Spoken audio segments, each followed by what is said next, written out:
April 1, 1995.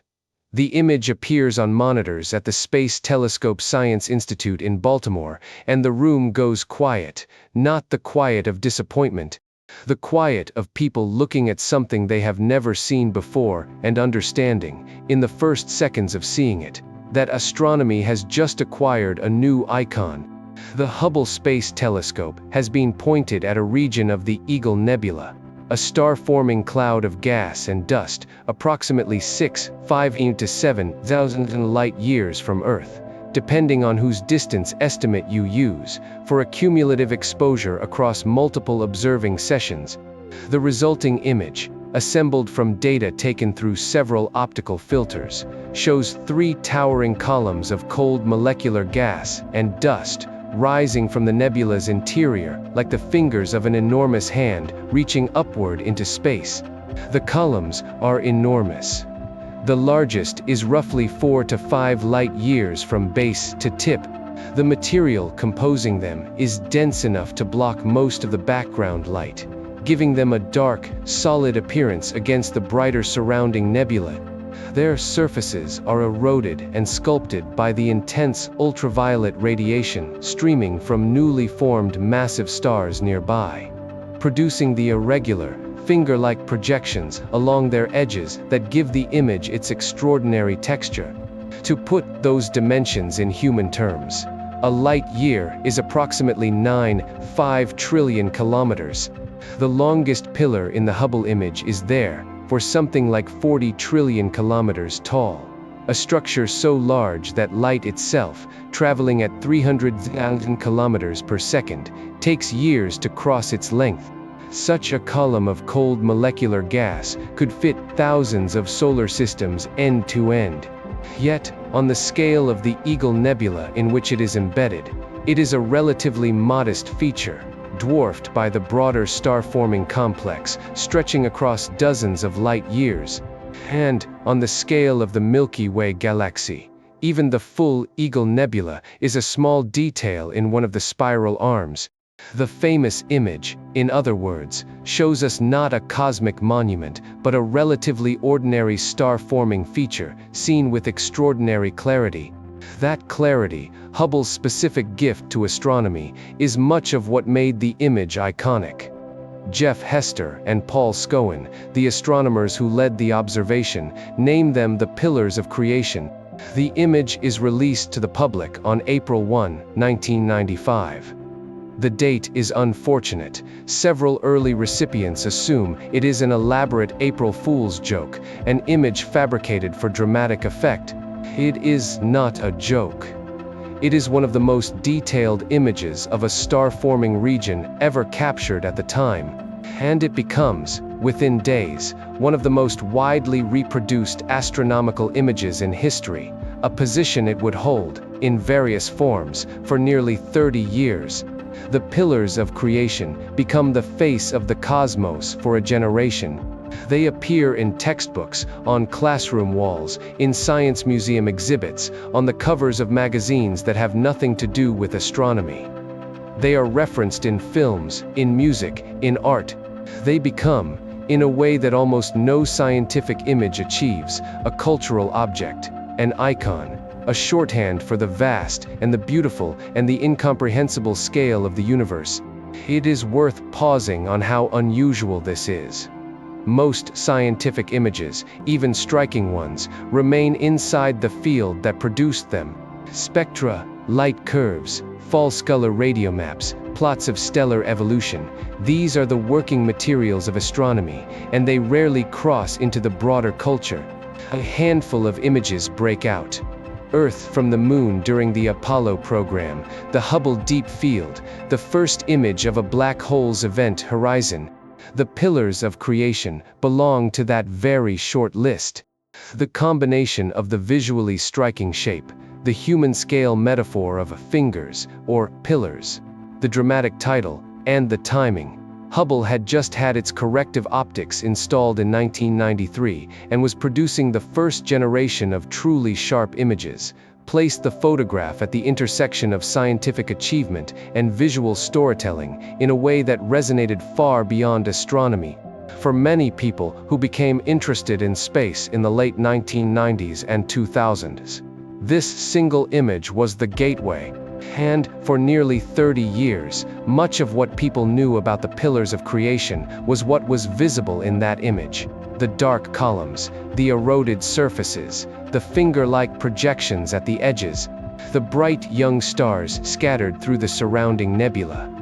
What was inside the pillars, what was happening in the dense, cold interior of those columns of molecular gas, was largely invisible. Hubble could not see through them at visible wavelengths.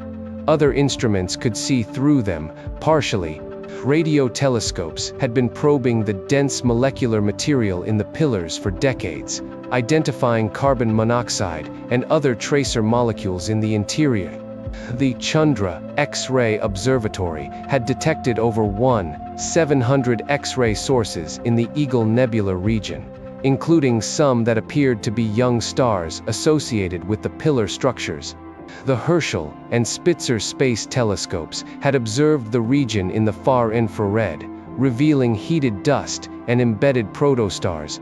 The ESO Very Large Telescope, using its MUSE instrument in 2015, had even produced the first complete three-dimensional reconstruction of the pillar's structure, showing that the columns we see as one connected scene in the iconic image are actually several distinct pieces of gas and dust positioned on different sides of the central star cluster. But none of these instruments could combine what Hubble had: extreme spatial resolution and a wide field of view, with the ability to see through the dust. To get a high-resolution look inside the pillars at the wavelengths where dust is transparent, the field needed an instrument that did not yet exist.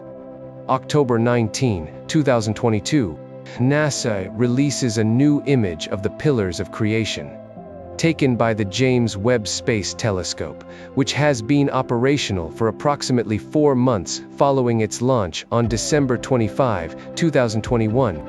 The image appears first on the monitors of the science team, then on the public NASA website, then, within hours, on every major news outlet, every science communication platform, every social media feed dedicated to astronomy. And the reaction from professional astronomers, from science communicators, from the general public who had grown up with the Hubble image, is something close to collective astonishment. Because the image does not look like a better version of the Hubble image.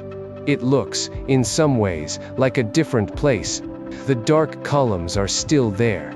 The pillars themselves, the fundamental geological structure of the image, recognizable from the iconic 1995 photograph. But the darkness that defined them in the Hubble image, the opacity that had made them icons of cosmic mystery, is gone, or rather, reduced, thinned, made transparent in a way that optical light never achieves. Because JWST is not seeing with optical light. It is seeing with infrared light, wavelengths long enough to pass through most of the dust that blocks visible light. And, at infrared wavelengths, the same dust that makes the pillars look solid to Hubble becomes semi-transparent. The key physical insight here is something worth pausing on, because it is one of those facts about the universe that, once you understand it, changes how you think about astronomical images entirely. Dust grains scatter and absorb light most efficiently when their size is comparable to the wavelength of the light. Interstellar dust grains are typically a fraction of a micrometer in diameter, that is, sized comparably to the wavelengths of visible light, which range from about 0.4 to 0.7 micrometers. At those wavelengths, the grains are highly effective at blocking the light. At wavelengths longer than visible, the infrared, with wavelengths of 1 micrometer and beyond, the grains are smaller than the wavelength, and their interaction with the light becomes less efficient. The light passes around them rather than being blocked by them. At even longer wavelengths, in the radio, the dust is essentially invisible to the light entirely. The transition from dust blocks everything to dust is essentially transparent is gradual, and JWST wavelength range sits in the part of that transition where dust still blocks some light, but reveals what was hidden in the visible. This is the physics that makes the JWST pillars image possible. What was inside the pillars, what 30 years of looking at the iconic Hubble image had left largely hidden, is now visible. And what is there, while not the dramatic reversal that some popular accounts have suggested, is more, and at higher resolution, with better individual characterization, than any earlier instrument could show. Inside the pillars of creation, inside the columns that humanity had been looking at for nearly 3 decades as icons of cosmic darkness. The James Webb Space Telescope has, in the years since its first pillars image, helped produce the most detailed individual characterization of a triggered star-forming region ever assembled. The findings, drawn from JWST, combined NIRCam and MIRI observations, and analyzed across a growing body of scientific papers, are revising and refining how astronomers think about how stars form in environments shaped by massive star feedback. Though not always in the directions the most dramatic popular accounts have suggested. This video is about what JWST actually found inside the pillars of creation, not the image itself, which is widely available and has been widely discussed, but the science that the image contains. The data, the measurements, the specific findings that are refining how stellar astronomers think about how stars are born in environments like this one. The central tension of this story is photogenic and precise. The most famous image in the history of astronomical photography is famous in part because of what it cannot show. The opacity of the pillars, the darkness that gives them their visual power, is the property that has limited optical study of their interiors for 30 years. JWST changed this not by being a bigger telescope, but by being a different kind of telescope. One designed from the beginning to see the universe in wavelengths that reveal what optical light cannot. What JWST is finding inside those 30 years of darkness is the substance of this video. Why does infrared light reveal what optical light cannot? And what physical property of dust makes the difference? How many young stellar objects has JWST identified inside and around the pillars? And what does the careful, peer-reviewed count tell us about how star formation is proceeding in this region? What does the JWST data tell us about whether the star formation here is triggered by the radiation from the nearby massive stars, spontaneous and internally driven, or some combination of the two? How is the interplay between forming stars and the material surrounding them, the stellar feedback that is simultaneously a consequence and a partial driver of star formation, visible in the JWST data in ways it wasn't before? What do the JWST observations tell us about the future of the pillars of creation themselves? And how long do the pillars have before the very process they host destroys them? And what does it mean for the history of astronomy that the most studied, most reproduced, most culturally embedded astronomical image of the last 30 years was hiding much of its most important scientific content the entire time? This is not a video about a pretty picture. The JWST Pillars of Creation image is extraordinary, and we will spend time on what it shows and why the aesthetic impact is scientifically informative. But the deeper story, the one that the popular coverage of the image has not fully captured, is about what the data beneath the image reveals about stellar birth, about dust physics, about the timescales of cosmic construction, and about how much we have been missing by looking at the universe only with our eyes. If deep, evidence-driven cosmic storytelling is what you're here for, subscribe to Galaxy Pulse. Every video follows what the data actually shows. Now, back to the pillars. To understand why the JWST image of the pillars of creation is scientifically significant beyond its visual impact. Why the professional astronomy community responded to it with measured excitement rather than simply admiration of a prettier picture. We need to understand what the pillars are, how they formed, and what the Hubble-era science thought was happening inside them. The Eagle Nebula, officially designated M16 in the Messier catalog and IC473 in the Index catalog, with NGC 1611 referring specifically to the open star cluster within it, is a star-forming region in the constellation Serpens, approximately 1.74 kiloparsecs from Earth, or roughly 5.17 to 7 light-years, depending on the distance estimate used. It is a classic H2 region. A cloud of ionized hydrogen gas, illuminated and energized by the ultraviolet radiation of newly formed massive stars at its center. The nebula contains the open star cluster NGC 1611, an estimated 2 to 3 million years old, the most massive members of which are young, hot, luminous O-type and B-type stars, including 4 early-type O stars, that produce the powerful ultraviolet radiation field that defines the region. The pillars of creation are located near the central cluster's radiation field.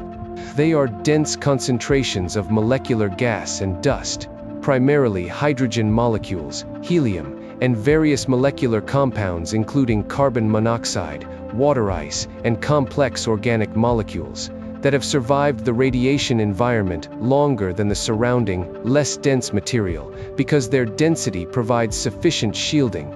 Importantly, and contrary to how the iconic image is sometimes interpreted, the 3 pillars are not a single connected structure floating together at one distance. The 2015 ESO MUSE three-dimensional study showed that the pillars are several distinct pieces of molecular gas and dust positioned at different distances along our line of sight, on either side of the central cluster NGC 1611. They appear connected in the Hubble image because of the way the cluster's radiation has carved them into similar pillar-like shapes, all pointing roughly toward the source of the light that is destroying them. This three-dimensional reality matters for interpreting JWST findings. When we count young stars in the pillars, we are counting them across structures that are spatially separated, exposed to slightly different radiation environments, and may have somewhat different histories. The discovery of the pillar's true three-dimensional geometry was itself a striking result that received less popular attention than it probably deserved. For 2 decades after the 1995 image, most readers, and many casual scientists, assumed the columns were a single connected complex floating side by side. The MUSE data, by using integral field spectroscopy to measure the velocity of gas at each point in the image, allowed astronomers to determine which parts of the image were physically associated with each other and which were merely projected near each other on the sky. The pillars turned out to be at least 3 distinct objects, with some parts of the apparent pillar structure in front of the central cluster and others behind it. The cluster sits in the middle, illuminating them from various angles. The famous image is, in this sense, a chance alignment of structures that look like a coherent scene from our particular viewing direction, but that are actually scattered through a volume of space.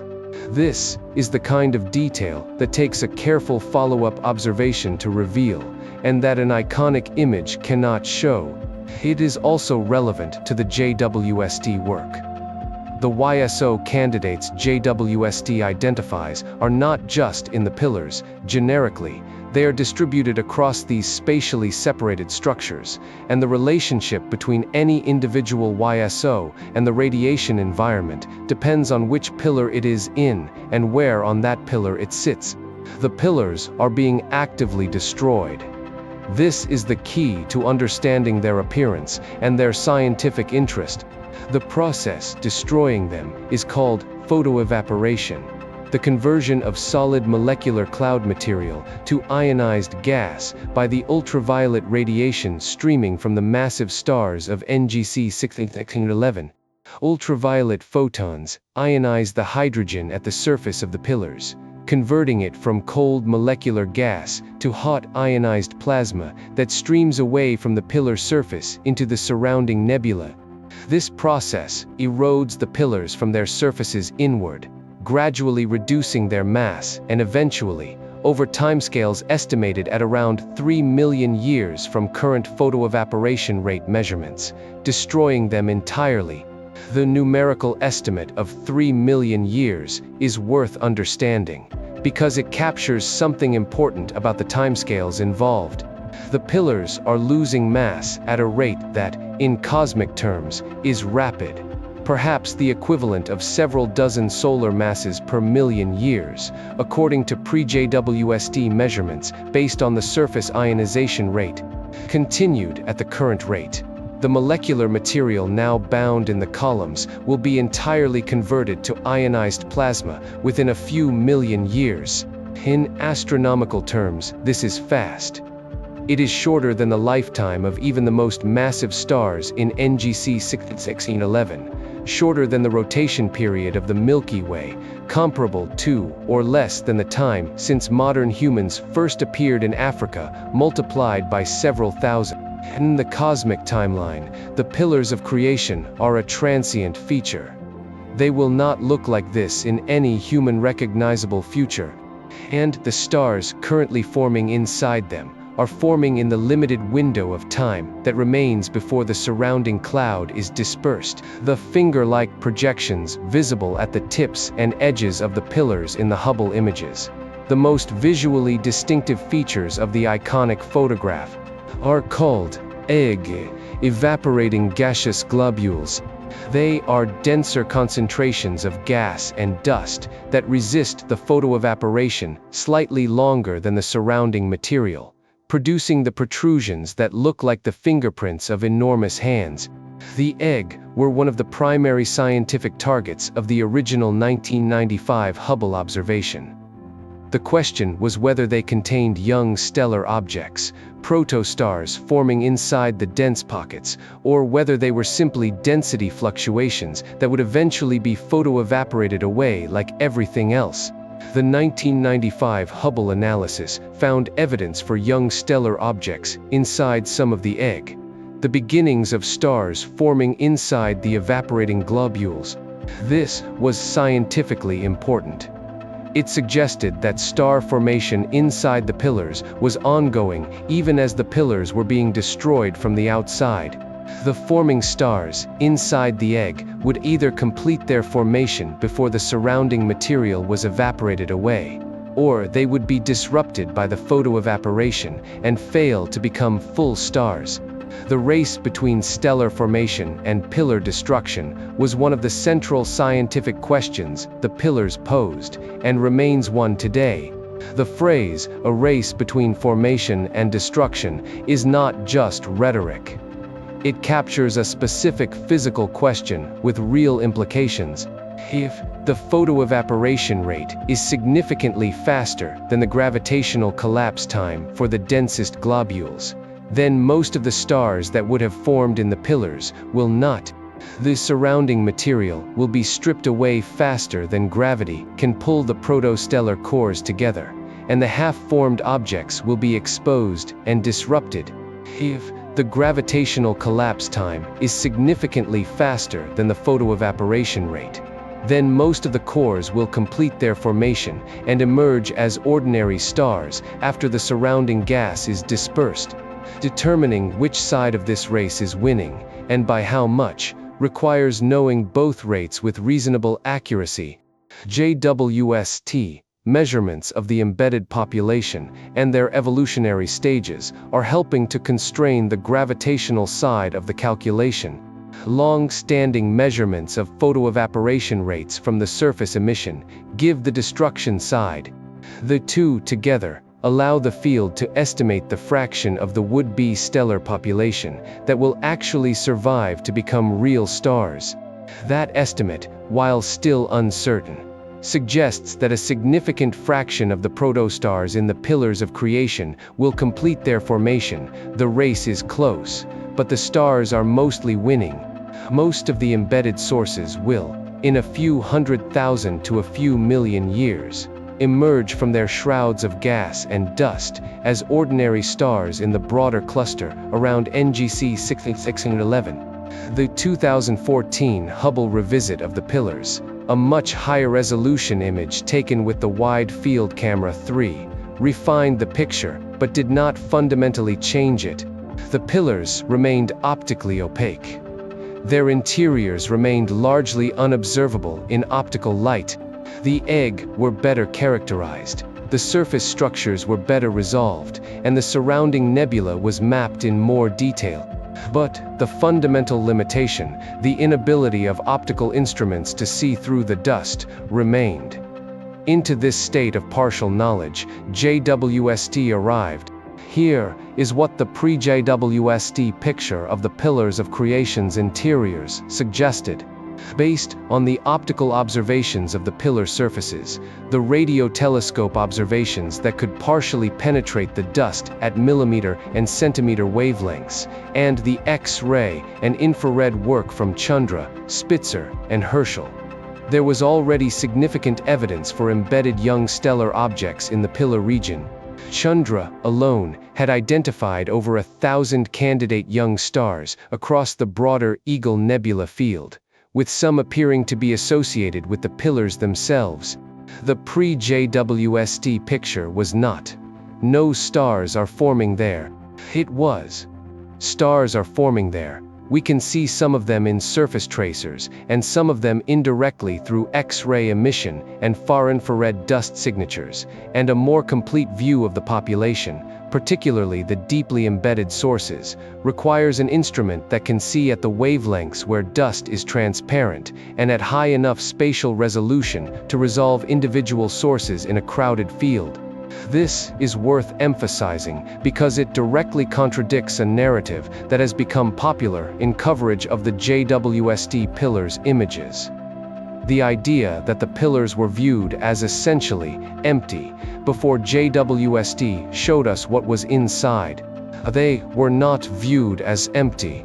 The 1995 Hubble paper that introduced the world to the pillars of creation explicitly discussed evidence for embedded young stellar objects, and subsequent observations across multiple wavelengths had been steadily building the case for an active star-forming population within and around the pillar structures. What JWST has done is provide higher resolution, better individual source characterization, and access to wavelengths that previous instruments could not match. This is genuine progress. It is not the dramatic revelation that the pillars are full of stars, when previously they were thought to be empty. JWST is that instrument.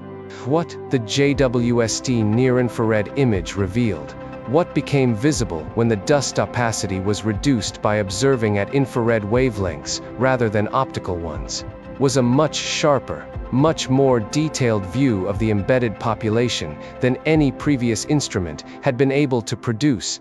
The detailed, peer-reviewed analysis took several years.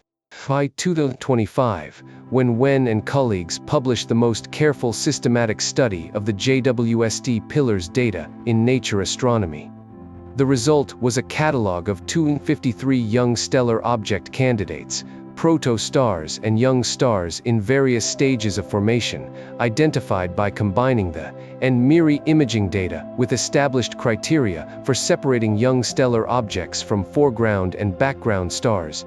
253 candidates. This is the number that the careful, peer-reviewed analysis supports.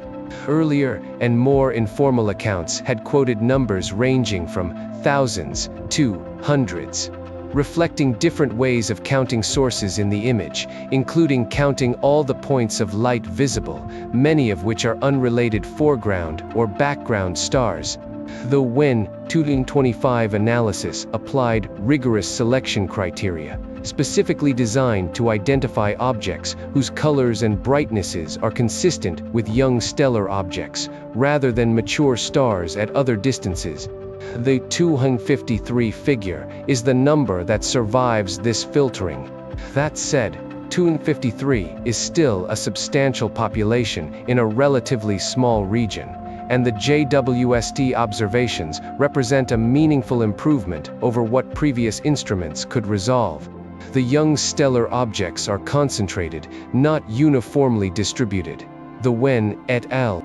Analysis found overdensities along the edges of feedback-driven structures, exactly where the triggered star formation model would predict. A weak trend was also observed of decreasing stellar age with increasing distance from the ionizing source, and there appears to be an enhancement of the star formation rate in the region over approximately the past 1 million years. This is the central scientific result of the JWST pillars observations, and it is worth being precise about what it says. The data is broadly consistent with the triggered star formation model that has been the leading interpretation of the pillars since 1995. Star formation appears to be enhanced near the radiation-driven structures. The youngest stars tend to be closer to the ionizing source, and there is a hint of an accelerated star formation rate in roughly the past million years. The timeframe in which the radiation from NGC 1611 has been actively reshaping the molecular cloud. This is not a dramatic reversal of the pre-JWST picture. It is a refinement and a strengthening of it, part of what makes this story worth telling carefully, rather than just repeating the most striking versions of the popular coverage, is that the actual scientific advance is genuinely significant on its own merits. A 253-source catalog, with measured spatial and age trends, is a precious resource for theorists trying to model star formation in feedback-shaped environments. It is the kind of dataset that can drive a decade of follow-up work. Comparison with simulations, refinement of trigger physics, comparison with other regions, calibration of star formation rate indicators. The popular framing of JWST overturns triggered formation would, ironically, have been less interesting scientifically than the actual finding of JWST confirms triggered formation with quantitative spatial detail. A confirmation that comes with sharper numbers is not less valuable than a refutation. It is, in many cases, more so, because it allows the model to be extended and applied more confidently to other systems.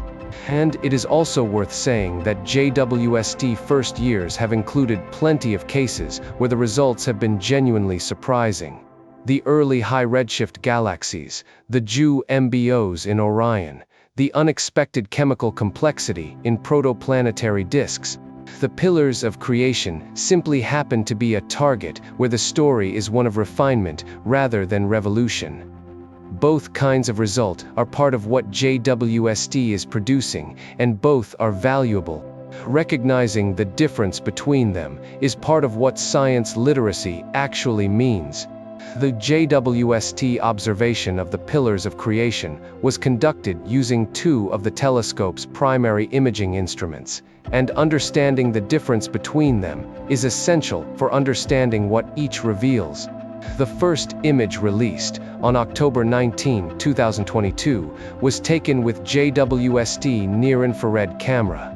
This instrument observes at wavelengths from about 0.6 to 5 micrometers, a range that includes the near-infrared portion of the spectrum where dust is significantly more transparent than at visible wavelengths, but where the dust still leaves some structure visible.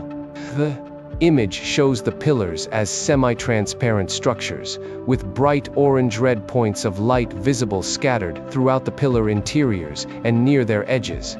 The pillar surfaces appearing in blues and teals, and the surrounding ionized gas in deeper reds and purples. The visual impact of the image is extraordinary. The structures that Hubble showed as dark, solid, opaque columns appear in JWST as luminous, semi-transparent environments, interior light visible through the translucent dust.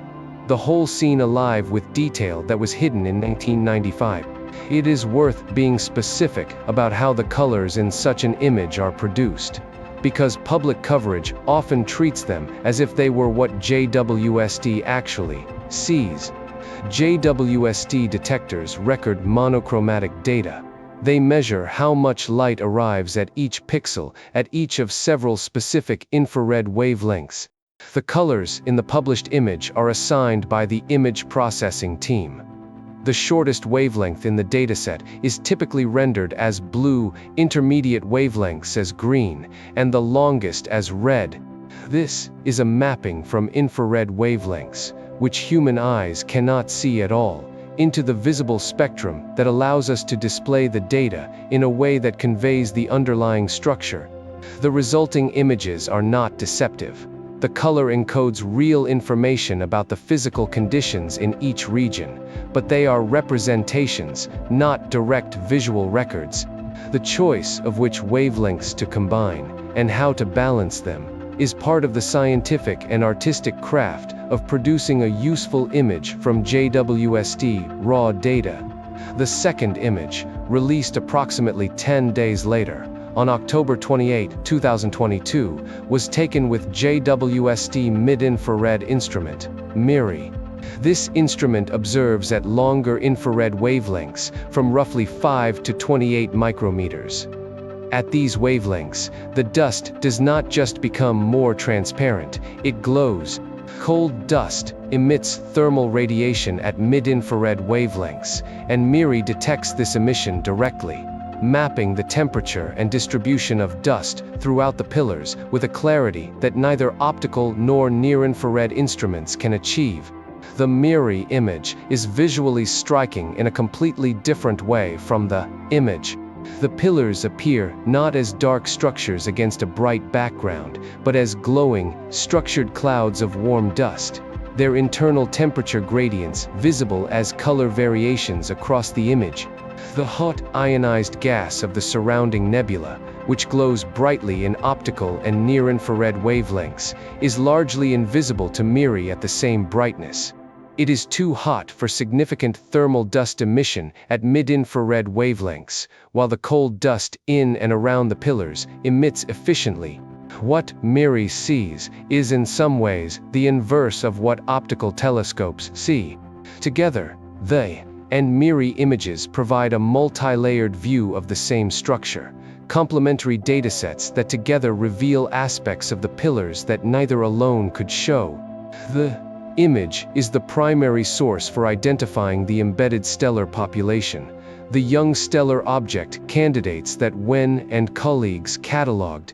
The MIRI image is the primary source for characterizing the dust structure, the temperature distribution, and the larger-scale geometry of the pillar material. Combined with the spectroscopic capability of JWST other instruments, the near-infrared spectrograph and MIRI in its spectroscopy mode. These imaging datasets provide the foundation for a comprehensive physical characterization of the pillar environment that previous instruments could not match. The initial public reaction to the image focused, understandably, on the visual content. The thousands of stars framing that appeared in many early articles was, technically, accurate at the level of points of light visible in the image, but most of those points are foreground or background stars, not stars associated with the pillars of creation. The careful, peer-reviewed work that followed sorted out which points of light are which, and the resulting catalog of 253 young stellar object candidates is the number that represents the scientific reality of what JWST has been able to identify as forming stars in the pillar region. Less dramatic than thousands of new stars revealed, but more accurate and more useful for the actual physics. The spatial distribution of those 253 young stellar objects is, in some respects, more scientifically interesting than the count itself. The Wen et al. 2025 analysis found that the YSO candidates are not uniformly distributed throughout the pillar region. They are concentrated along the edges of structures that have been shaped by the feedback from NGC 6 and 1611. The boundary regions where the cluster's radiation has been pushing into the molecular cloud, and where compressed gas would be most susceptible to gravitational collapse. This distribution is what the standard model of triggered star formation predicts. The model, proposed in various forms since the 1970s and applied to the pillars of creation since the original 1995 observations, holds that the radiation pressure and ionization front from nearby massive stars compress the surfaces of denser molecular cloud material, raising the local density above the threshold for gravitational collapse, and triggering star formation at and near the compression front. Under this picture, the youngest stars should be found preferentially near the irradiated edges of the dense structures, and older stars should be progressively displaced from those edges as the front continues to advance into the cloud. To make the triggering picture concrete, imagine a wave of ionizing radiation expanding outward from the central cluster. The wave hits the surface of a dense molecular pillar.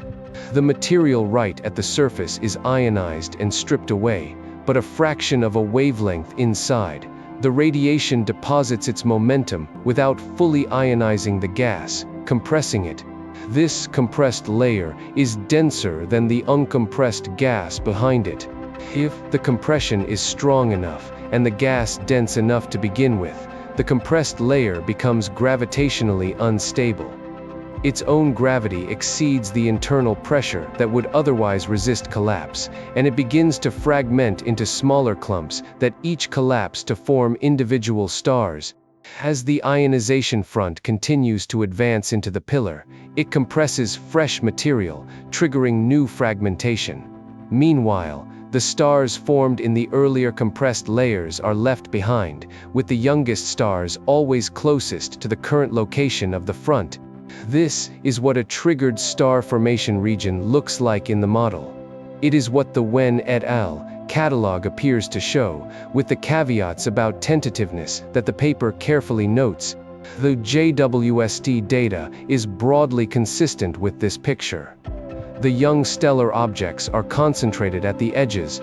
The weak age gradient, younger stars at greater distances from the ionizing source, fits the spatial pattern that triggered formation would produce. The apparent enhancement of star formation in the past million years matches roughly the timescale over which the radiation field from NGC 1611 has been actively driving feedback into the pillars.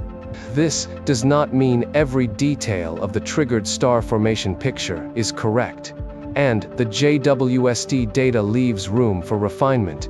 Some of the YSO candidates are found at locations that fit less cleanly into a pure triggered formation picture. The age gradient is described in the Wen et al. Paper as a tentative, meaning the data supports it but does not yet establish it definitively, and the role of spontaneous, internally driven gravitational collapse in the densest cores of the pillars, collapse that would happen regardless of external triggering, has not been ruled out as a contributor to the total stellar yield. The most accurate summary is that the JWST data strengthens the case for triggered star formation as a significant process in this region, while leaving open the possibility that other formation channels are also contributing. That refinement, moving from triggered star formation, is a plausible interpretation of the pillars. 2. Triggered star formation is the leading interpretation, with specific quantitative support from a 253 source catalog and a measured age gradient. Is exactly the kind of progress that high-resolution infrared observations were expected to enable. It is not the dramatic overturn of established understanding that some early popular accounts suggested. It is something more typical of how science actually moves forward. An existing hypothesis gets stronger evidence, with sharper details and tighter constraints, in ways that allow the next round of theoretical and observational work to be more precise.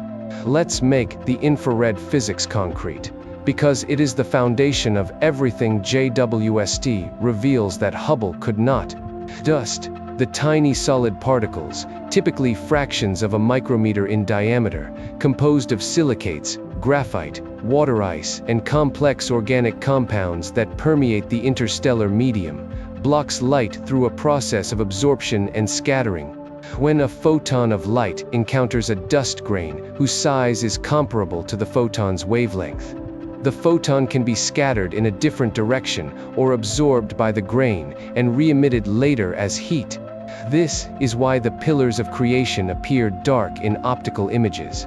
The visible light from background stars, and from the stars forming inside the pillars, is scattered or absorbed by the dust before it can reach our telescopes. The key physical property is wavelength dependence. The efficiency of scattering and absorption decreases as wavelength increases. Dust scatters and absorbs blue light much more efficiently than red light, which is why the sky is blue on Earth. Blue sunlight is preferentially scattered by atmospheric molecules, while red light passes through more easily. This is also why sunsets are red. Sunlight traveling through more atmosphere loses its blue component through scattering, leaving the redder wavelengths. At infrared wavelengths, longer than visible red light, the extinction by dust drops significantly. At near-infrared wavelengths, 1-5 micrometers, dust opacity is roughly a factor of 10 to 20 lower than at visible wavelengths, depending on the dust grain size distribution and composition. At mid-infrared wavelengths, 5-25 micrometers, the opacity decreases further, and the dust begins to emit significantly itself through thermal radiation. At far infrared and radio wavelengths, dust is essentially transparent, which is why radio telescopes have been able to probe the cores of the densest molecular clouds for decades. JWST was designed specifically to exploit this wavelength dependence in the near and mid-infrared. Its primary mirror, 5 meters in diameter, composed of 18 hexagonal beryllium segments coated with gold, is sized and optimized for infrared light collection. Its instruments are cooled to temperatures near absolute zero to suppress their own thermal emission, which would otherwise overwhelm the faint infrared signals from distant objects. And its orbit, at the second Sun-Earth Lagrange point, roughly 1.5 million kilometers from Earth in the anti-Sun direction, keeps it shielded from the Earth's and Sun's infrared emission by a 5-layer sunshield about the size of a tennis court. The choice of beryllium for the mirror segments is worth a brief note, because it captures something about how specifically JWST was designed for its mission. Beryllium is light, strong, and has a low coefficient of thermal expansion, meaning it does not warp significantly as its temperature changes. For an infrared telescope that must operate at temperatures below 50 Kelvin to avoid swamping its own data, this last property is critical. Glass mirrors of the kind used in Hubble would deform as they cooled to operating temperature, ruining the precise figure required for sharp imaging. Beryllium retains its shape across the temperature range JWST operates over. The mirror, once aligned on orbit, stays aligned as it cools, allowing the diffraction-limited performance the science requires. Every aspect of JWST design reflects this kind of specific engineering choice. The mirror material, the sunshield geometry, the orbital location, the cooling systems, driven by the requirements of doing infrared astronomy at the level of detail. The science needed.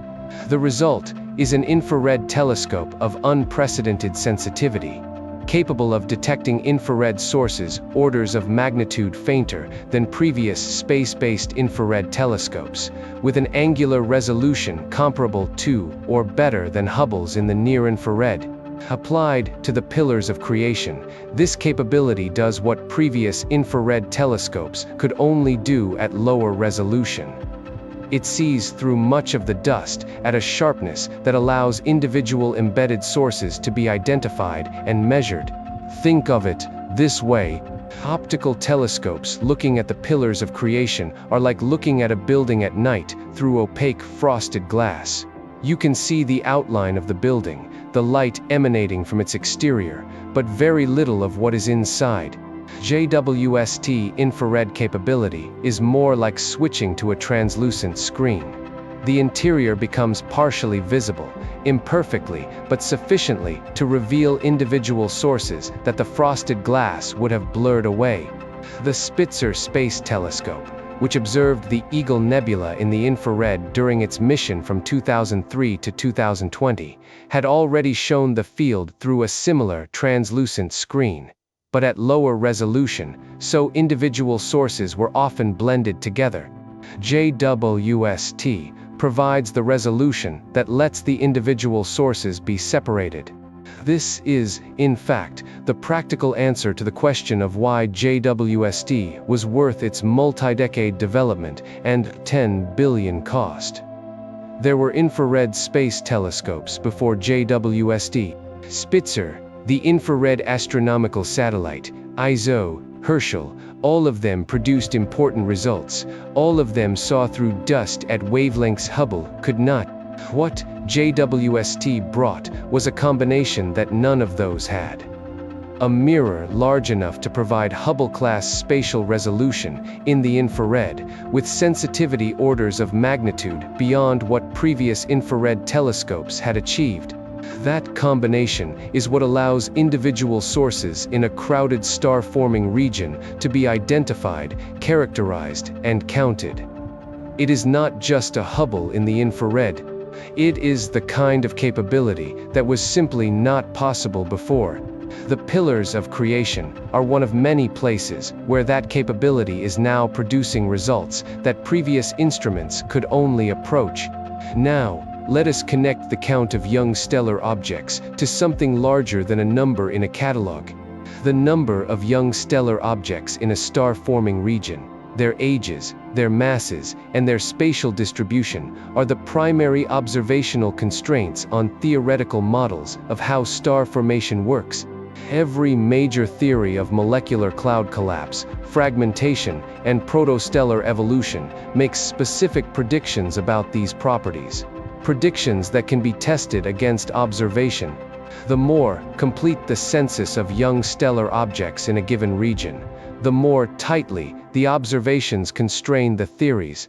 Before JWST, the census of young stellar objects in the pillars of creation was a partial census, built from a combination of optical, X-ray, and infrared observations from multiple telescopes, with significant gaps where dust blocked the most useful tracers.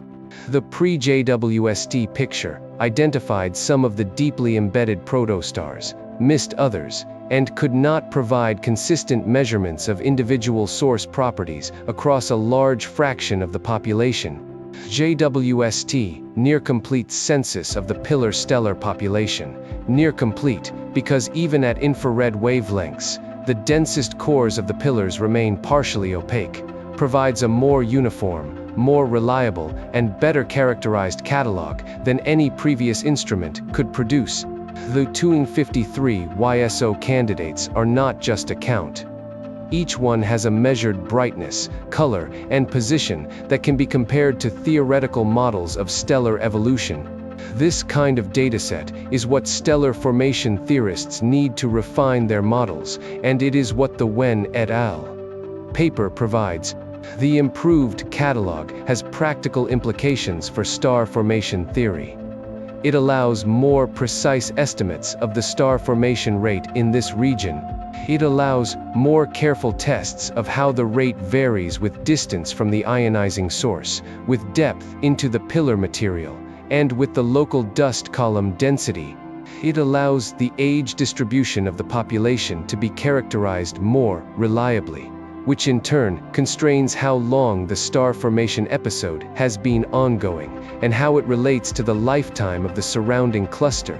For the broader question of star formation in feedback-shaped environments, the kind of question that motivates studying the pillars of creation in the first place, these refinements are what move the field from "we have a qualitative model that works approximately" to "we have a quantitative model that can be tested against detailed observations."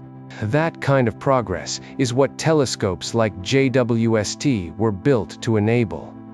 The stellar population is the most immediately accessible scientific result of the JWST pillars observations. The data contains other layers, particularly in the JWST spectroscopic observations that have been conducted as follow-up to the original imaging. that the broader scientific community is still working to fully analyze.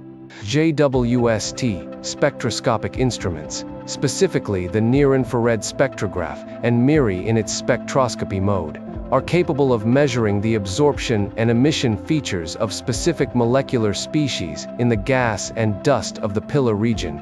Spectroscopy is the technique of separating light into its component wavelengths and measuring the intensity at each wavelength.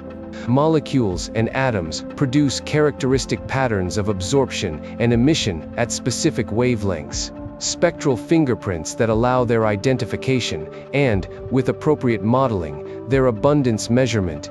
To put the power of this technique in perspective, spectroscopy is, in some sense, the most powerful tool astronomy has. Imaging tells you what something looks like. Spectroscopy tells you what it is made of, how hot it is, how dense it is, how fast it is moving, what magnetic fields are present, and what chemical processes are operating. A telescope without spectroscopy is a camera. A telescope with spectroscopy is a laboratory. JWST, with its near and mid-infrared spectroscopic capabilities, brings a laboratory-grade instrument to bear on regions of the universe that previous laboratory-grade instruments could not access. The data being collected on the pillars of creation through these spectroscopic modes will, over years of analysis, allow detailed characterization of the chemistry, temperature, and dynamics of the cloud material in ways that imaging alone never can. Some general findings from JWST broader work on similar star-forming regions, including the Orion Bar, a prototypical photodissociation region that JWST has studied in detail through the PDRS for all early release science program, provide context for what the spectroscopic work on the pillars is likely to produce. In the Orion Bar, JWST has provided the first detection of several raw vibrational emission lines of hydrogen deuteride, HD, a molecule that traces the deuterium content of molecular gas and that requires JWST level sensitivity in the infrared to detect through these specific lines. JWST has also produced the most detailed maps to date of polycyclic aromatic hydrocarbons, PAH, in irradiated cloud surfaces, characterizing how the PAH population evolves as it is processed by ultraviolet radiation. And JWST has detected complex molecular species in the dust of protoplanetary disks embedded in the same nebula. These findings from the Orion Bar are not findings about the pillars of creation specifically, but the techniques and the kind of result they produce are likely to apply to the pillars as the spectroscopic data on this region is analyzed in coming years. The general pattern emerging from JWST work on photodissociation regions is one of richer molecular chemistry than pre-JWST instruments could detect, more complex spatial structure in irradiated cloud surfaces than the previous generation of models predicted, and increasingly detailed constraints on the physical and chemical conditions in the regions where star formation is actively occurring. The pillars of creation are an excellent target for this kind of work, well characterized at other wavelengths, scientifically important, and visually compelling. And the spectroscopic analysis of JWST pillars data will continue to produce results for years. The evaporating gaseous globules, the finger-like projections at the tips and edges of the pillars that are one of the most distinctive visual features of the Hubble image, were the primary scientific focus of the 1995 Hubble observation. The question posed by that observation was whether the egg contained young stellar objects, whether the dense pockets of gas at the tips of the evaporating fingers were collapsing to form stars even as the surrounding material was being photoevaporated away. The 1995 Hubble analysis found evidence for embedded sources in some of the egg. Evidence sufficient to support the triggered star formation interpretation, but insufficient to fully characterize the population or determine the formation status of each individual globule. The egg were too small, too optically thick, and too numerous for Hubble's resolution and sensitivity to resolve their internal structure. JWST infrared sensitivity and angular resolution, comparable to or exceeding Hubble's in the near-infrared, where the egg are partially transparent, provides the most detailed view of these structures ever obtained at this combination of wavelength and resolution. The detailed characterization of the egg in the JWST data is part of the work that the Wen et al. 2025 paper carried out, along with related analyses in the growing literature. The picture that emerges is consistent with the general triggered formation interpretation, but with sharper detail than previous instruments could provide. Some egg contain identifiable young stellar object candidates. Others do not, suggesting that the population of egg is not uniformly hosting forming stars, but instead represents a range of conditions, with some globules in active formation and others either too early to have produced detectable sources yet, or destined to be photoevaporated before they can collapse. This range is itself scientifically informative. If every egg hosted a forming star, the implication would be that triggered formation is essentially universal in compressed, dense pockets. If no egg hosted a forming star, the implication would be that the compression mechanism does not consistently produce star formation under these conditions. The reality is somewhere between. A fraction of the egg are productive, the rest are not yet, or ever. And the question of what distinguishes the productive globules from the unproductive ones is itself a research topic. Density, geometry, the history of how each individual globule was exposed to the radiation front, the timing of when the compression reached the gravitational instability threshold. All of these factors can affect whether a given globule produces a star or simply evaporates away. The JWST observations also reveal evidence of protostellar outflows. The jets and winds that young stellar objects characteristically drive into their surrounding material as they accrete and grow. The bright reddish streaks visible in the image, particularly near the tips of the pillars, are the shock-excited emission from molecular hydrogen produced where these outflows slam into the surrounding gas. Each such streak marks an active outflow from an embedded protostar. The presence of these outflows is itself evidence that the embedded population is actively in the process of forming, not in a quiescent later stage of stellar evolution. The combined picture from the JWST egg analysis is one of an active, ongoing star formation process, broadly consistent with the triggered formation model, with embedded sources in multiple stages of early evolution, and with active outflows reshaping the local cloud material. The pillars are not just the remnants of past star formation. They are sites of current star formation, caught in the act of producing the next generation of stars in the Eagle Nebula. One of the more interesting things the JWST observations reveal is the interplay between forming stars and the material surrounding them, what astronomers call stellar feedback. Stellar feedback is one of the most important processes in galaxy evolution.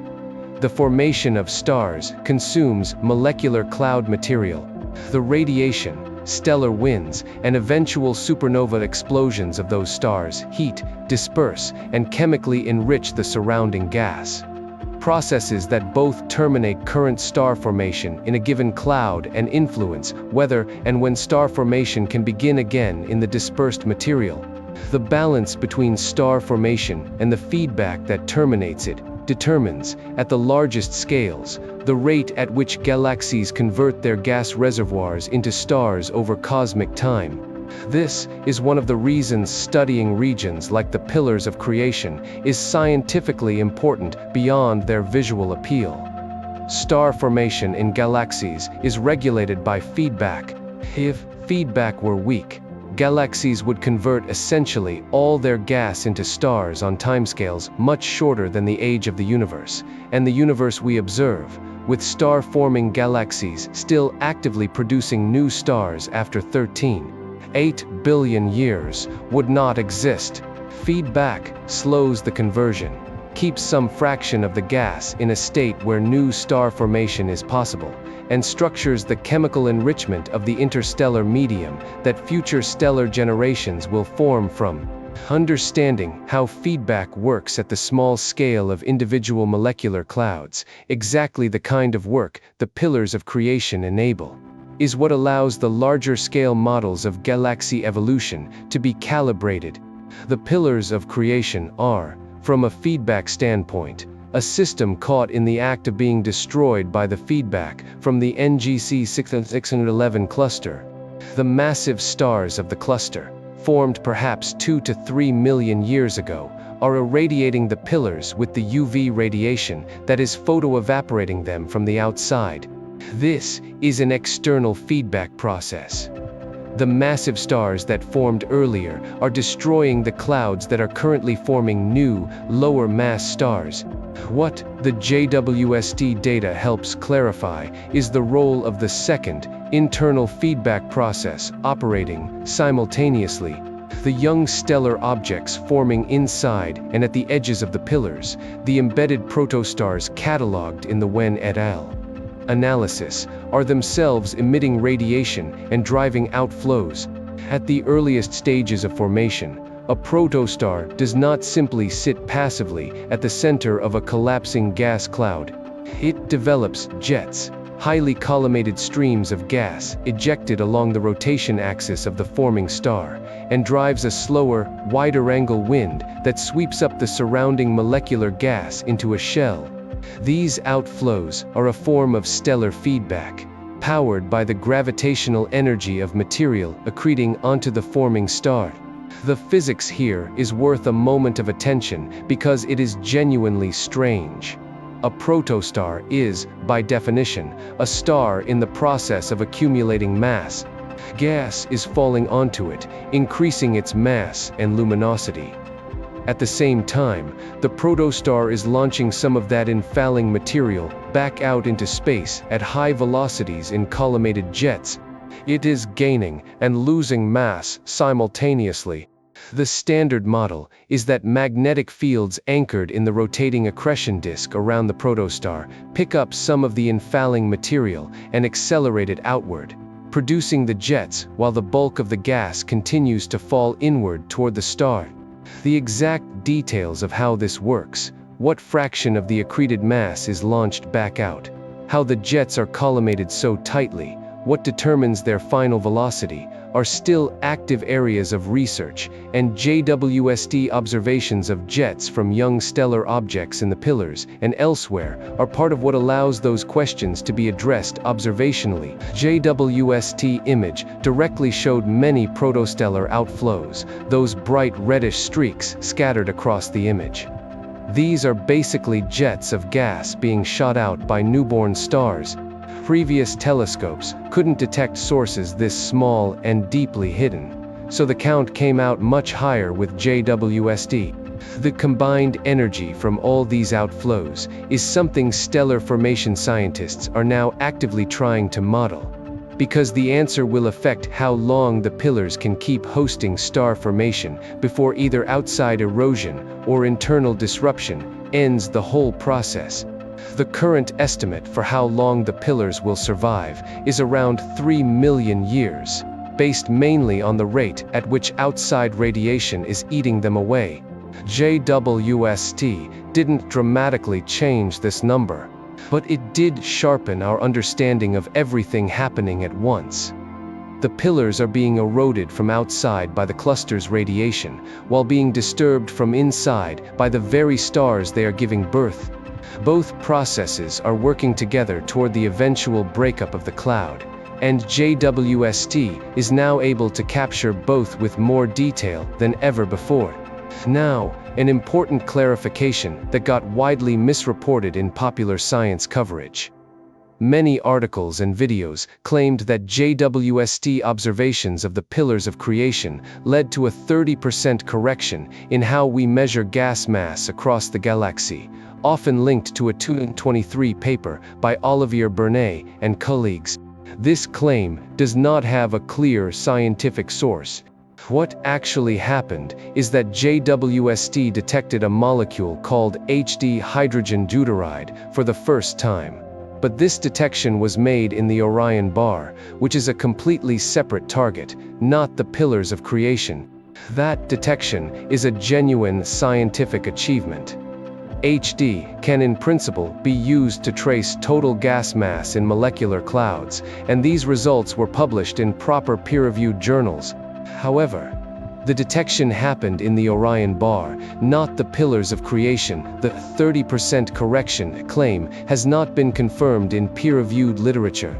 This was a popularization that ran far ahead of the actual science. The honest summary is that JWST is producing new constraints on the physics of irradiated gas regions across multiple targets, and these will eventually feed into better models for gas mass estimation. But the exact size and generality of any corrections is still being worked out. The 30% figure is a number that got plucked out, generalized way beyond what the paper actually claimed, and attached to a more famous target to make it sound more dramatic. This kind of clarification matters because the pattern keeps repeating. A real, careful scientific result gets translated into popular coverage with the most striking number blown out of proportion, generalized far beyond what the paper says, and attributed to a different, more famous object. The story sounds dramatic, spreads widely, and barely resembles the actual science. But here's the thing, JWST real results are already dramatic enough on their own. The JWST data has not resolved all the questions it opened. The complete characterization of the molecular environment inside the pillars is still being worked through in the spectroscopic data. The role of spontaneous gravitational collapse alongside triggered formation has not been quantitatively settled. The full energy budget of the protostellar outflows and their effect on the pillar destruction timescale is still being calculated. The complete scientific harvest of the JWST pillars observations will take years, possibly more than a decade, to extract from the data. What is already clear is that the harvest will be substantial, and that the pillars of creation, 30 years after they became one of the most famous astronomical images in history, are now being studied with a level of detail that the original Hubble observation could only hint at. The popular coverage of the JWST pillars of creation images has been dominated by two narratives. The aesthetic one, beautiful images, dramatic comparison with Hubble, and a series of more sensational claims about what the JWST data has supposedly revealed. The aesthetic narrative is accurate as far as it goes. The images are extraordinary, and their visual comparison with the Hubble originals is genuinely informative about what infrared astronomy reveals. The more sensational claims, thousands of hidden stars, 5 to 10-fold revision of star formation theory, 30% correction to galactic gas measurements, have not, in general, been supported by the peer-reviewed scientific literature. Zewin et al.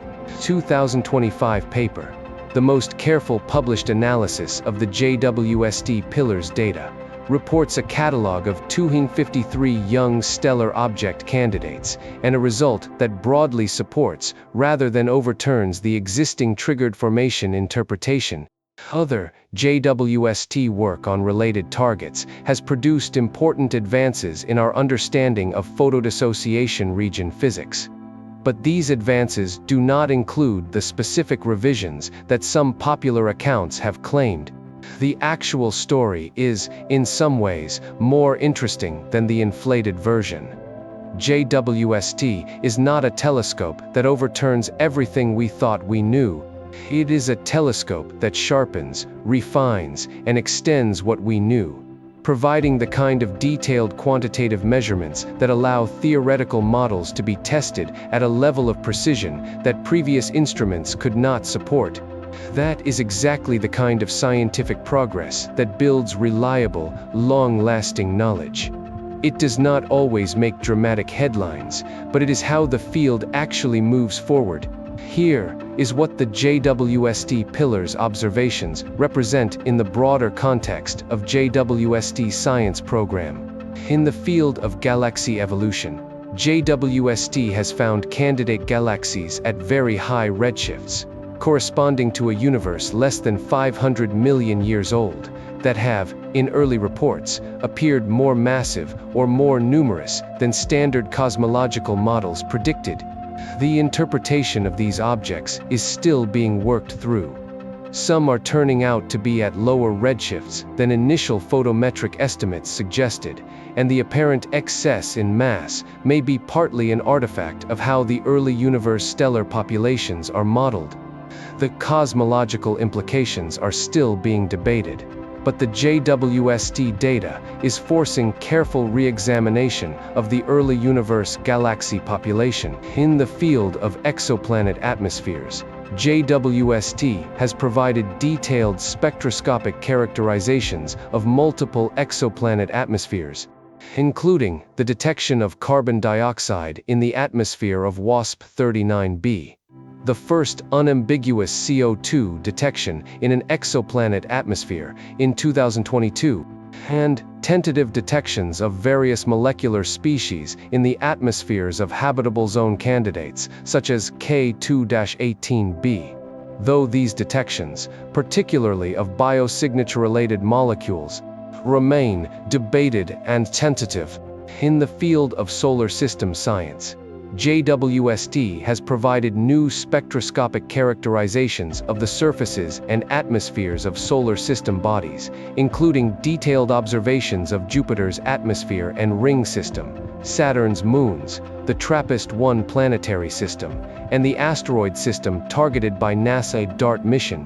JWST has also provided some of the most detailed direct images yet of dust disks around young nearby stars, capturing the structure of planetary systems in formation. In the field of star formation itself, the field most directly relevant to the pillars of creation, JWST has produced extensive observations of a wide range of star-forming regions.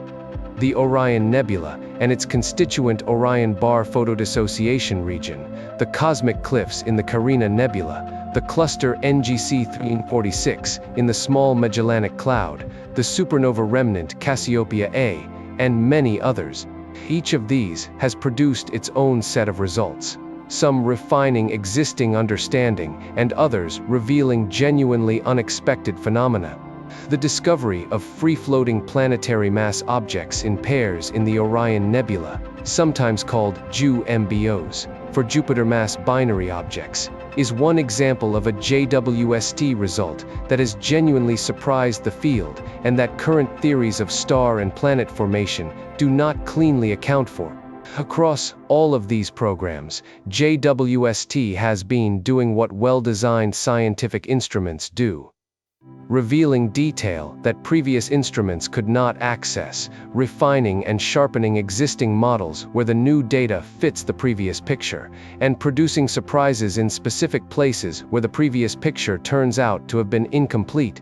The pillars of creation are one example of this pattern, a target where the new data largely refines rather than overturns the existing understanding, but does so with a level of detail that opens up further scientific questions for years of follow-up work. The pillars of creation will continue to be a scientific target for JWST across the telescope's operational lifetime, which, based on fuel reserves remaining after launch, is expected to extend well beyond the nominal 10-year mission, potentially to 20 years or more.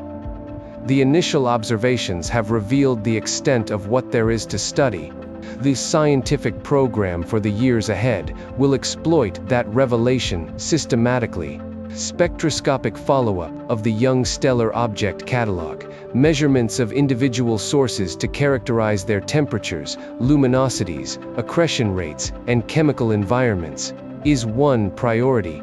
Monitoring observations to catch variability in individual protostars over months to years is another. Mapping the molecular gas and dust composition across the full three-pillar structure is a third. Each of these programs will refine the picture further, and each will produce its own series of papers and its own contribution to the broader understanding of how stars form in photoevaporated environments like this one. There is also a broader research agenda that the JWST Pillars work feeds into. The pillars of creation are not the only photodissociation region JWST is studying. The PDRS for All program has been characterizing the Orion bar in detail. Other programs are looking at the cosmic cliffs in Carina, at the photoevaporating regions around the most massive young stars in the Milky Way, at similar systems in nearby galaxies where the radiation environment is different from our own.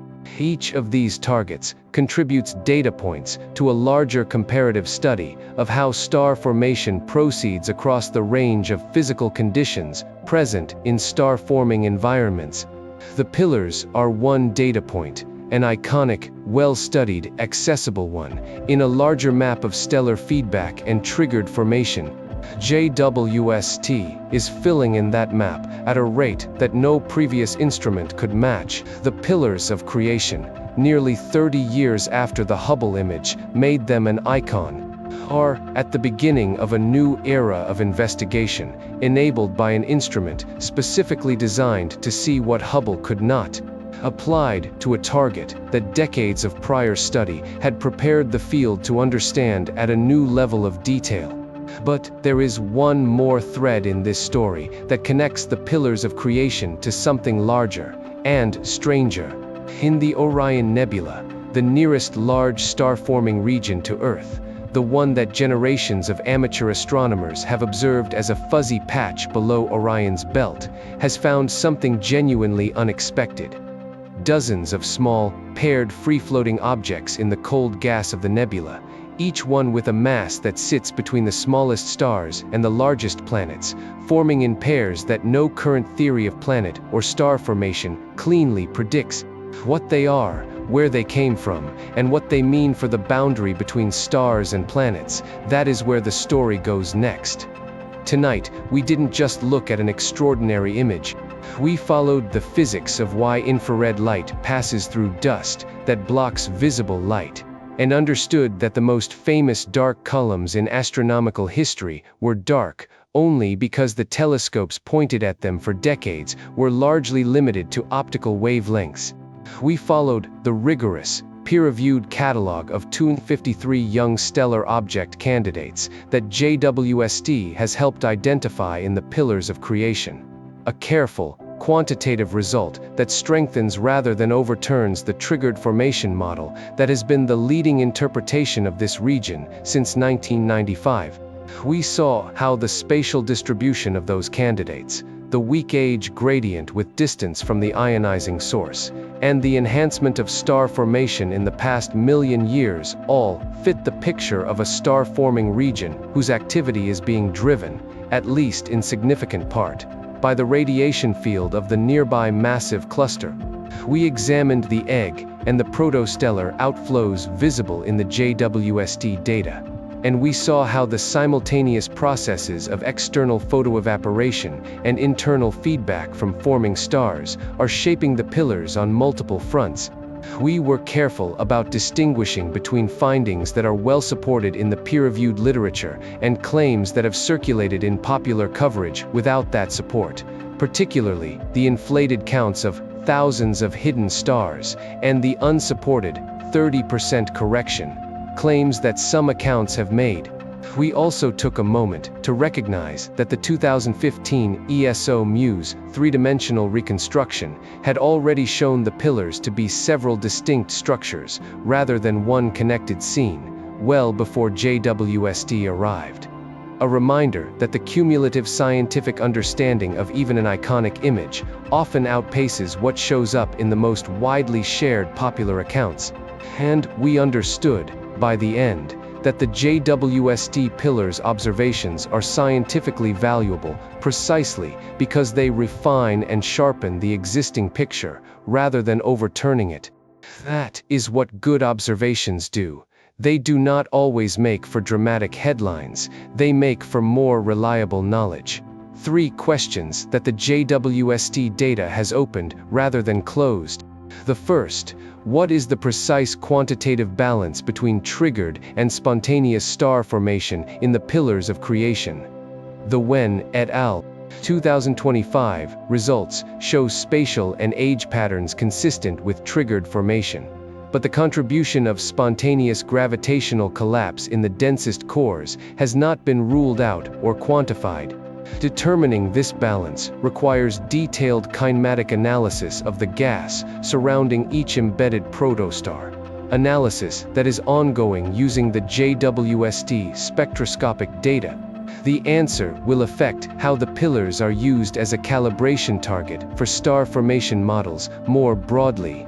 If the answer is almost entirely triggered, then triggered formation is a more robust process than some current models suggest. If the answer is significant contributions from both channels, then any region where massive star feedback is present will need both processes modeled. The second, what is the total contribution of protostellar outflows from the embedded population to the pillar destruction timescale? The photoevaporation rate from external UV irradiation gives a pillar lifetime of approximately 3 million years. The internal feedback from protostellar outflows adds an energy injection that must be accounted for in any complete model of pillar evolution. Quantifying this contribution requires calculating the total mechanical luminosity of all identified outflows and modeling its effect on the cloud's pressure support. A calculation that the current data supports but has not yet been completed. The answer will determine whether the 3 million year estimate gets shortened by internal feedback, or possibly even gets lengthened in regions where outflows pressure support the gas against collapse. The third, how do the chemistry and dust structure inside the pillars compare to what JWST has found in other photodissociation regions like the Orion bar? The general patterns from PDRS-4 work suggest that JWST will find unexpected chemical complexity in the pillars as well, but the specific results will require dedicated spectroscopic analysis of the pillar's data, analysis that is in progress. The Orion bar has shown rich PAH chemistry, HD detections, and detailed structure in dissociation fronts. Whether the pillars show similar features at similar abundances, or whether the different physical conditions produce a qualitatively different chemical signature, is one of the open questions JWST follow-up will address. What the JWST Pillars of Creation story teaches begins with the specific lesson about wavelength and knowledge.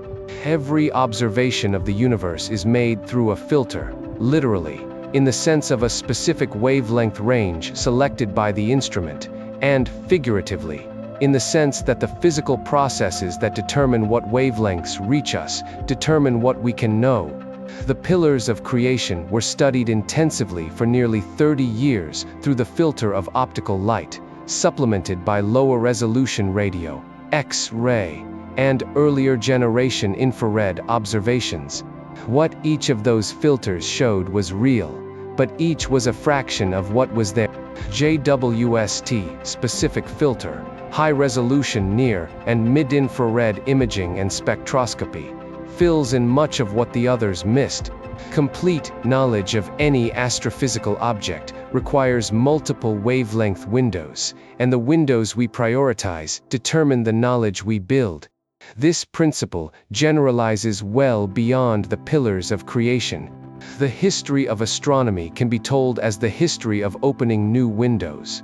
The development of the telescope itself in the early 17th century, the photographic plate in the late 19th century, radio astronomy in the mid-20th, X-ray and gamma-ray astronomy from the space age onward, infrared astronomy from the ground and then from space.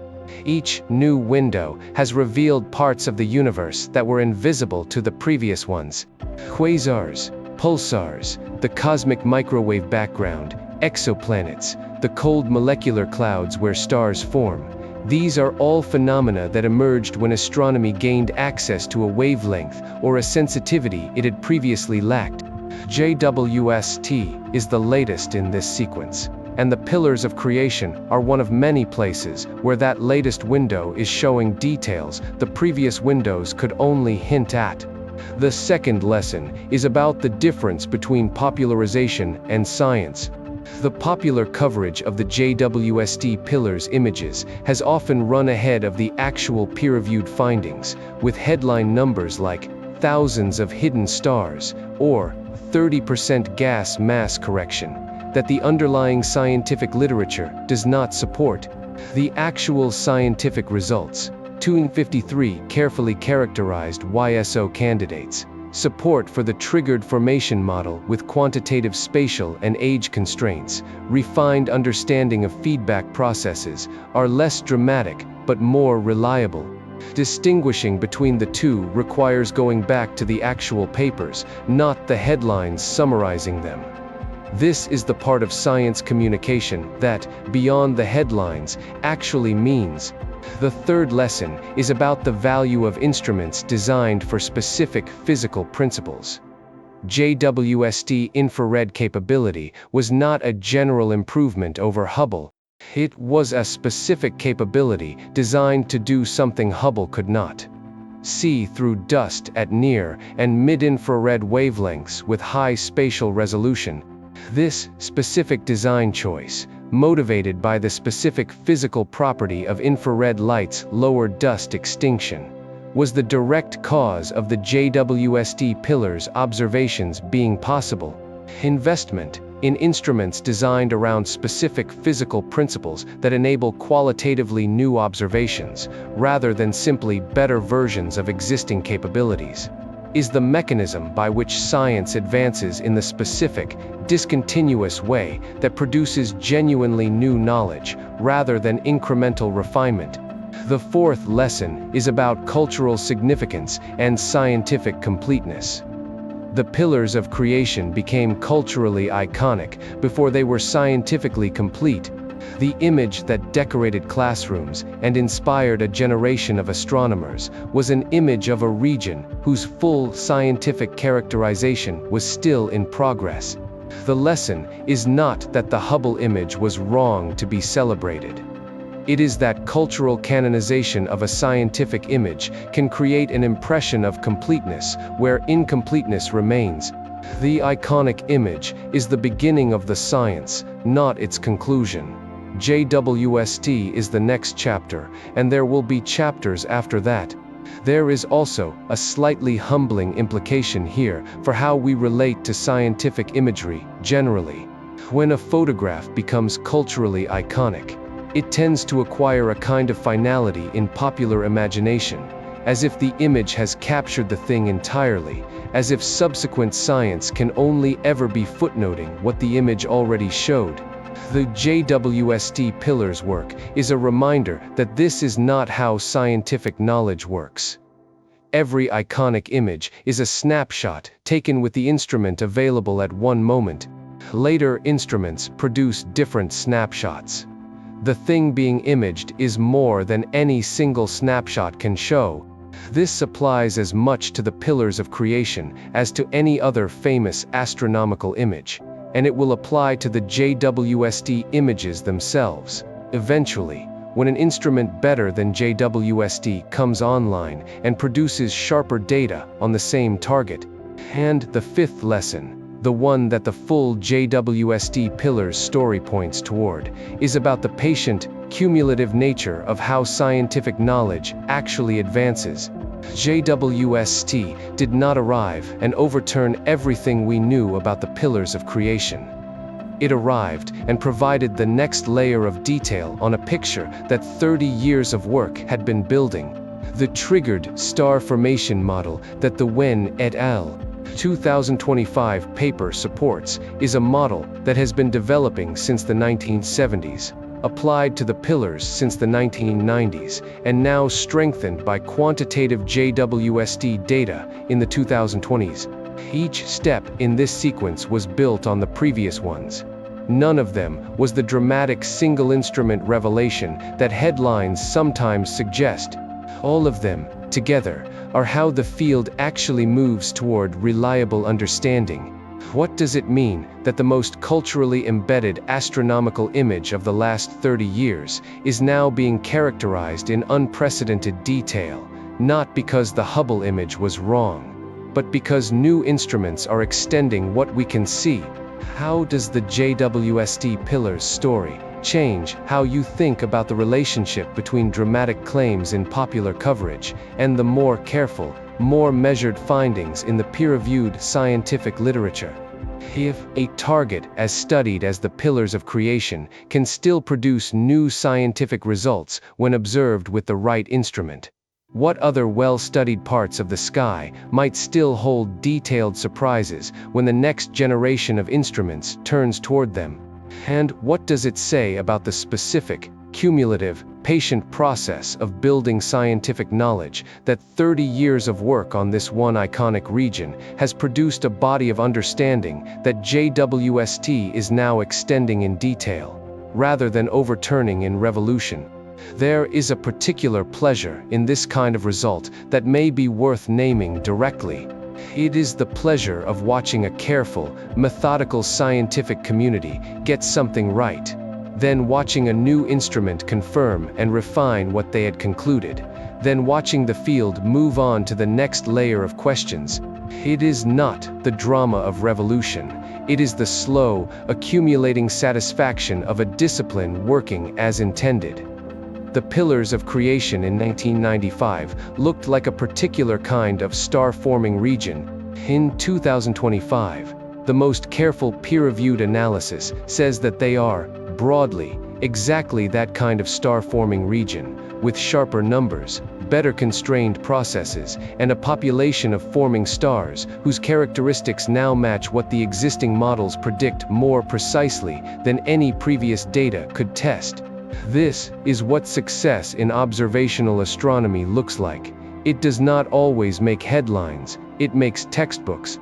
If this story stayed with you, if the image of careful catalogs of young stellar objects emerging from a region that has been studied for decades, or the realization that the triggered star formation model has gained quantitative support rather than being overturned, or the simple fact that the most famous image in astronomical history is now being characterized at a level of detail it had never been before, kept turning in your mind, tell me in the comments.